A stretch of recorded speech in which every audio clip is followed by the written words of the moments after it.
বর্তমান ইউনিভার্সিটির ষষ্ঠ সেমিস্টারের রেজাল্ট প্রকাশিত হয়ে গিয়েছে, কিন্তু রেজাল্ট বেরোনোর পরই এখন সবচেয়ে বড় প্রশ্ন এরপর কি।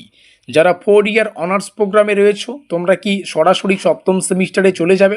যারা এক্সিট অপশন নিতে চাও তাদের ক্ষেত্রে কি হবে? আর সবচেয়ে গুরুত্বপূর্ণ, যাদের রেজাল্টে ব্যাকলগ, এসএনসি, ফেল বা কোনো পেপার ক্লিয়ার হয়নি তাদের সপ্তম সেমিস্টার নিয়ে কি হবে। আজকের ভিডিওতে এই তিনটি বিষয় খুব সহজভাবে বুঝিয়ে দেব।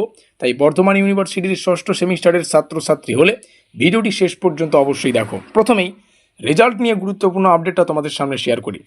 ইউনিভার্সিটি অফ বর্ধমানের অফিসিয়াল রেজাল্ট সেকশনে আমাদের 4 বছরের আন্ডার গ্র্যাজুয়েশন যে প্রোগ্রাম তার অধীনে সেমিস্টার 6 এক্সামিনেশন 2026-এর ফল প্রকাশিত হয়েছে। এখানে শুধু একটি রেজাল্ট নয়, 4 year honours program, 3 year degree program এবং 4 ইয়ার অনার্স প্রোগ্রাম থেকে এক্সিট অপশন নেওয়া ছাত্রছাত্রীদের জন্য আলাদা রেজাল্ট ক্যাটাগরি প্রকাশ করা হয়েছে। BA, BSc, BCom, BBA, BCA সহ বিভিন্ন প্রোগ্রামের রেজাল্ট ইউনিভার্সিটির অফিসিয়াল রেজাল্ট সেকশনে রয়েছে। অর্থাৎ 6 সেমিস্টারের রেজাল্ট প্রকাশের সঙ্গে সঙ্গে এখন তোমাদের সামনে মূলত দুটো রাস্তা গুরুত্বপূর্ণ হয়ে উঠেছে। প্রথম, 3 বছর শেষ করে ব্যাচেলার্স ডিগ্রি নিয়ে বেরিয়ে যাওয়া। দ্বিতীয়ত, তোমাদের 4 ইয়ার অনার্স প্রোগ্রাম চালিয়ে সপ্তম সেমিস্টারে যাওয়া। সপ্তম সেমিস্টারে কারা যাবে? তোমরা যারা শুরু থেকেই 4 ইয়ার অনার্স প্রোগ্রামের স্টুডেন্ট এবং 4th ইয়ার অর্থাৎ সেমিস্টার 7 এবং সেমিস্টার 8 পর্যন্ত পড়াশোনা চালিয়ে যেতে চাও, তাদের এখন নিজেদের যে কলেজ এবং ইউনিভার্সিটির যে পরবর্তী অ্যাডমিশন বা এনরোলমেন্ট নোটিফিকেশন সেটার দিকে নজর রাখতে হবে। তার জন্যই বলবো চ্যানেলটিকে সাবস্ক্রাইব করে রাখো। ইউনিভার্সিটি থেকে পরবর্তীতে কোনো গুরুত্বপূর্ণ আপডেট যদি আসে অ্যাডমিশন বা এনরোলমেন্ট সংক্রান্ত, সেটা আমরা সর্বপ্রথমে তোমাদের সামনে উপস্থাপন করব। 6 সেমিস্টারের রেজাল্ট প্রকাশিত হয়েছে মানেই এই মুহূর্তে নিজের থেকে কোনো আলাদা অনলাইন প্রসেস শুরু করে দেবে না, এটা ভুল কথা। কোনো অনলাইন প্রসেস শুরু করতে হবে না। কলেজ বা ইউনিভার্সিটি যখন সপ্তম সেমিস্টারের অ্যাডমিশন এনরোলমেন্ট সংক্রান্ত নির্দেশ দেবে, সেই নির্দেশ অনুযায়ী কাজ করবে। এই ভিডিও তৈরির সময় পর্যন্ত ইউনিভার্সিটির যে এক্সামিনেশন পেজ সেখানে সেমিস্টার 6 রেজাল্টের পরে সপ্তম সেমিস্টারে অ্যাডমিশন নিয়ে নতুন ডিটেলস নোটিফিকেশন আমি দেখতে পাইনি। তাই হোয়াটসঅ্যাপ বলো, ফেসবুক বলো বা আনঅফিসিয়াল যে মেসেজ সেটা দেখে পেমেন্ট বা ফর্ম ফিল আপ করার আগে অবশ্যই নিজের কলেজ এর যে নোটিফিকেশান বা ইউনিভার্সিটির যে অফিসিয়াল নোটিফিকেশান বা আমরা বলছি কিনা সেটা একটু যাচাই করে দেখে নেবে। পরবর্তী যেটা অংশ, 3 ইয়ার ডিগ্রি এবং 4 ইয়ার অনার্সের মধ্যে পার্থক্য আসলে কি, এখানে একটা খুবই গুরুত্বপূর্ণ বিষয় রয়েছে। ইউনিভার্সিটির CCFUP সংক্রান্ত যে অফিসিয়াল নোটিফিকেশন সেই অনুযায়ী 6 সেমিস্টার অর্থাৎ 3 বছরের প্রোগ্রাম সম্পূর্ণ করে প্রয়োজনীয় 128 ক্রেডিটস অর্জন করলে ব্যাচেলার্স ডিগ্রি পাওয়ার যে প্রভিশন সেটা রয়েছে। অর্থাৎ 3 বছর বা 6 সেমিস্টার সম্পূর্ণ সুসম্পন্ন হওয়ার পর একটি রিকগনাইজ এক্সিট পয়েন্ট কিন্তু রয়েছে। অন্যদিকে 4 ইয়ার অনার্স প্রোগ্রামের ছাত্রছাত্রীরা তাদের প্রোগ্রাম চালিয়ে গেলে সেমিস্টার 7 এবং সেমিস্টার 8 পর্যন্ত 4th ইয়ার কমপ্লিট করবে। তাই রেজাল্ট বেরোনোর পর তোমার প্রথম কাজ হচ্ছে তুমি 3 ইয়ার ডিগ্রি নিয়ে বেরিয়ে যেতে চাইছো বা বেরোতে চাইছো, নাকি 4th ইয়ার কন্টিনিউ করতে চাইছো। নিজের প্রোগ্রাম এবং কলেজের যে নির্দেশ সেটা অনুযায়ী বিষয়টা প্রথমেই তোমার পরিষ্কার করে নেওয়া উচিত।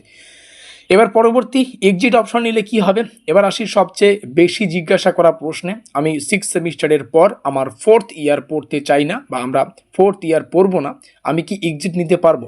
ইউনিভার্সিটির অফিসিয়াল CCFUP ফ্রেমওয়ার্কের যে মাল্টিপল, সেখানে কিন্তু মাল্টিপল এন্ট্রি এবং মাল্টিপল এক্সিটের ব্যবস্থা রয়েছে। সেখানে স্পষ্টভাবে 3 বছরের অর্থাৎ 6 সেমিস্টারের প্রোগ্রাম অফ স্টাডি কমপ্লিট করে 128 ক্রেডিটস অর্জন করে বা অর্জনের পরে ব্যাচেলার্স ডিগ্রির যে প্রভিশন সেটা রাখা হয়েছে।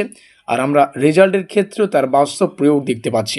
ইউনিভার্সিটি আলাদাভাবে রেজাল্ট প্রকাশ করেছে। 3 year degree program after availing exit option for the 4 year honours program, অর্থাৎ 4 বছর অনার্স প্রোগ্রাম থেকে এক্সিট অপশন নেওয়া ছাত্রছাত্রীদের 3 ইয়ার ডিগ্রি রেজাল্ট আলাদাভাবে ইউনিভার্সিটি প্রকাশ করেছে। তবে এখানে খুব গুরুত্বপূর্ণ একটা কথা আছে, শুধু 6 সেমিস্টার রেজাল্ট বেরিয়েছে বলে এখন নিজের থেকে এক্সিট ধরে নেব। এক্সিট নেওয়ার যে প্রসিডিউর সেটাও একটা রয়েছে। কলেজ লেভেল অ্যাপ্লিকেশন বা অন্য কোনো যদি ফর্মাল প্রসেস থাকে সেটা অবশ্যই সংশ্লিষ্ট কলেজ বা ইউনিভার্সিটির যে গাইডলাইন্স বা রুলস রেগুলেশন বা নির্দেশ সেটা মেনে আমাদের কাজ করতে হবে। আর সেই সংক্রান্ত তথ্য এখনও পর্যন্ত আসেনি, যখন আসবে আমরা তোমাদের জানিয়ে দেব। এবার আসি সেই প্রশ্নে যেটা অনেক ছাত্রছাত্রীর মাথায় রয়েছে, আমার একটা বা দুটো পেপার ক্লিয়ার হয়নি, তাহলে কি আমি সপ্তম সেমিস্টারে যেতে পারবো না? এখানে আমি খুব গুরুত্বপূর্ণ বা বিষয়টাকে একদম সহজ সরল ভাষায় বলছি। এই মুহূর্তে সেমিস্টার 6 রেজাল্ট প্রকাশের পরে 2026-এর সপ্তম সেমিস্টারের অ্যাডমিশনের জন্য ব্যাকলগ স্টুডেন্টদের এলিজিবিলিটি নিয়ে আলাদা নতুন অফিসিয়াল ডিটেলস নোটিফিকেশন না দেখে কোনো যে ব্ল্যাঙ্কেট স্টেটমেন্ট সেটা দেওয়া ঠিক হবে না। অর্থাৎ ব্যাক থাকলেও সবাই সপ্তম সেমিস্টারে যাবে, অথবা একটা পেপার ব্যাক থাকলেই সপ্তম সেমিস্টারে যেতে পারবে না, এই দুই বক্তব্যের কোনোটাই কিন্তু নতুন যে অফিসিয়াল ইনস্ট্রাকশন সেটা ছাড়া ধরে নেওয়া উচিত নয়। তোমার রেজাল্টে যদি এসএনসি, ফেল, আইএনসি বা অন্য কোনো প্রবলেম থাকে তাহলে নিজের কলেজের সঙ্গে যোগাযোগ রাখো এবং সপ্তম সেমিস্টারের যে অ্যাডমিশন নোটিফিকেশন সেটা প্রকাশিত হলে এলিজিবিলিটি কন্ডিশন কী রয়েছে সেটা আমরা ভালোভাবে তোমাদের সামনে তুলে ধরব। রেজাল্টের কোড দেখে ভয় পেও না, আগে বুঝে নাও যে ব্যাপারটা কী। রেজাল্টের ক্ষেত্রে ইউনিভার্সিটি বিভিন্ন কোড ব্যবহার করে, যেমন কিউ মানে কোয়ালিফাইড, এসএনসি মানে সেমিস্টার নট ক্লিয়ার, আইএনসি মানে ইনকমপ্লিট, আরডাব্লিউ মানে রেজাল্ট উইথ হেলথ, এনসি মানে নট কম্পিউটেড দ্যাট ক্লিয়ার। তাই রেজাল্টে কোনো কোড দেখে সরাসরি নিজের মতো করে সিদ্ধান্ত নিও না যে তোমার পুরো কোর্স শেষ হয়ে গিয়েছে বা তুমি সপ্তম সেমিস্টারে যেতে পারবে না। বিশেষ করে আইএনসি বা আরডাব্লিউ থাকলে কলেজের যে এক্সামিনেশন সেকশন সেখানে তোমাদের দ্রুত যোগাযোগ করতে হবে, সেটাই ভালো হয়। আর এসএনসি বা আনক্লিয়ার পেপার থাকলে পরবর্তী ব্যাকলগ এক্সামিনেশন এবং সপ্তম সেমিস্টারে এলিজিবিলিটি দুটোর অফিসিয়াল নোটিশের দিকে নজর রাখতে হবে। 3 ইয়ার প্রোগ্রাম থেকে 4 ইয়ার অনার্সে যাওয়ার বিশেষ সুযোগ। এখানে আরও একটা অত্যন্ত গুরুত্বপূর্ণ বিষয় রয়েছে যেটা অনেকেই জানে না। ইউনিভার্সিটির অফিসিয়াল CCFUP নোটিফিকেশন অনুযায়ী যে স্টুডেন্ট মূলত 3 ইয়ার আন্ডার গ্র্যাজুয়েট লেভেলে অ্যাডমিশন নিয়েছিল সে পরবর্তীতে নির্দিষ্ট শর্তে 4 ইয়ার অনার্স প্রোগ্রাম বা অনার্স লেভেলের যে লেটারাল এন্ট্রি সেটা নেওয়ার সুযোগ পেতে পারে। এক্ষেত্রে তার মেজর সাবজেক্টের 6 সেমিস্টার পর্যন্ত CGPA অন্তত 70% মার্কস এর যে প্রয়োজন সেটা থাকতে পারে। যোগ্য ছাত্রছাত্রীরা কলেজে সপ্তম সেমিস্টারে অ্যাডমিশনের সুযোগ পেতে পারে এবং সংশ্লিষ্ট মেজর সাবজেক্টের যে 4 ইয়ার অনার্স প্রোগ্রামের যে সিট সেই বছরের জন্য সর্বোচ্চ 10% পর্যন্ত বৃদ্ধি করা যেতে পারে। আর সবচেয়ে গুরুত্বপূর্ণ, ষষ্ঠ সেমিস্টারের রেজাল্ট প্রকাশের পর 10 দিনের মধ্যে এই প্রসেস কমপ্লিট করার কথা ইউনিভার্সিটির নোটিফিকেশনে বলা হয়েছে। তাই যারা 3 ইয়ার প্রোগ্রামে ছিলে কিন্তু এখন 4 ইয়ার অনার্স কন্টিনিউ করতে চাও এবং তোমাদের মেজরের রেজাল্ট ভালো, তোমাদের এই বিষয়টা অবহেলা করা একেবারেই উচিত নয়। নিজের কলেজের সঙ্গে দ্রুত যোগাযোগ করো। 70% নিয়ে কনফিউশন করো না। এখানে একটা বিষয় বিশেষভাবে মনে রাখবে, এই 70% মার্কসের যে ক্রাইটেরিয়া মেজর সাবজেক্ট CGPA এর শর্তটি ইউনিভার্সিটির নোটিফিকেশনে 3 ইয়ার আন্ডার গ্র্যাজুয়েট লেভেল থেকে 4 ইয়ার অনার্সের যে লেটারাল এন্ট্রি নেওয়ার ক্ষেত্রে বলা হয়েছে। তাই এই 70%-এর রুলকে সমস্ত 4 ইয়ার অনার্স স্টুডেন্টদের জন্য একইভাবে কিন্তু প্রয়োগ করে।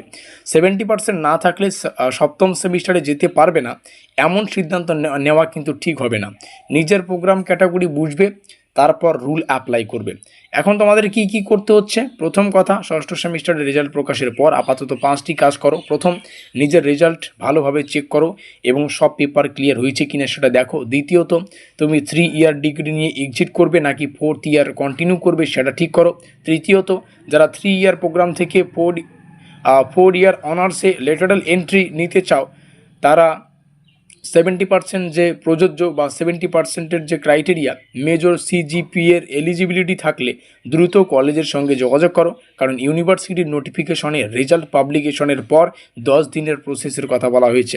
চতুর্থত, রেজাল্টে এসএনসি, আইএনসি, আরডাব্লিউ ব্যাকলগ থাকলে নিজের কলেজের যে এক্সামিনেশন সেকশন সেটার সঙ্গে যোগাযোগ রাখো এবং পরবর্তী অফিসিয়াল নোটিফিকেশন বা ইনস্ট্রাকশনের জন্য আমাদের চ্যানেলটিকে সাবস্ক্রাইব করো।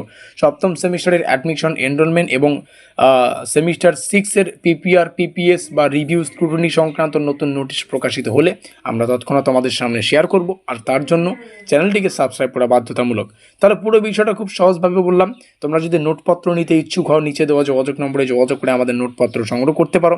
ভিডিওটিকে শেষ পর্যন্ত দেখার জন্য অসংখ্য ধন্যবাদ।